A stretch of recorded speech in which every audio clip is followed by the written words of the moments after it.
ఆ వ్యాపార సంస్థల్లో వచ్చిన డబ్బుల్లో ఏదో ఒక లెక్క చూపెట్టి ఇదిగో ఇదే ఆ డబ్బులు అని చెప్పడం.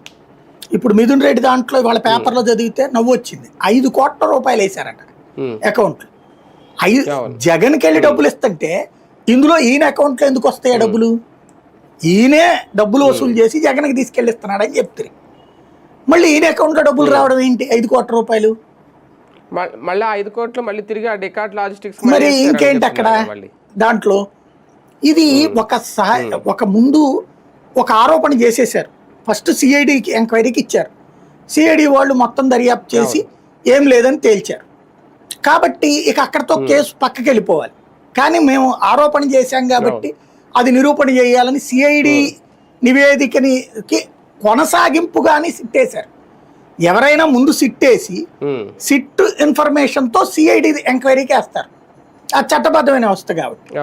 కానీ ఇక్కడ సిఐడి ఎంక్వైరీ చేసి అదంతా తేల్చాక దాని తర్వాత సిట్ వేయడం విచిత్రమైనటువంటి. ఈ సిట్టు ఇప్పుడు వీళ్ళని ఇప్పుడు ఫర్ ఎగ్జాంపుల్ వీళ్ళు చేస్తున్నది ఏంటి అంటే, ఒక సాధారణంగా మనకి జర్నలిజంలో సుదీర్ఘకాలం పాటు పనిచేసినటువంటి వాళ్ళకి అన్ని రకాల బీట్లు చూసిన వాళ్ళకి ఒక అవగాహన ఉంటుంది. మనం చూసాం ఇంతకుముందు ఏదైనా ఒక కేసులో పోలీసులకి సంబంధించినటువంటి డాక్యుమెంటేషన్ స్పెషలిస్టులు ఉంటారు. వాళ్ళు అంటే ఒక రకంగా సినిమా స్క్రీన్ ప్లే లాగా తయారు చేస్తారు వాళ్ళు డాక్యుమెంటేషన్. రిటైర్ అయిన పోలీసు అధికారులు కూడా అట్లా డాక్యుమెంటేషన్ స్పెషలిస్టులకి ప్రత్యేకంగా డబ్బులు ఇస్తారు. ఇచ్చి ఇప్పుడున్నటువంటి పోలీసు అధికారులు ఎవరైతే డ్యూటీలో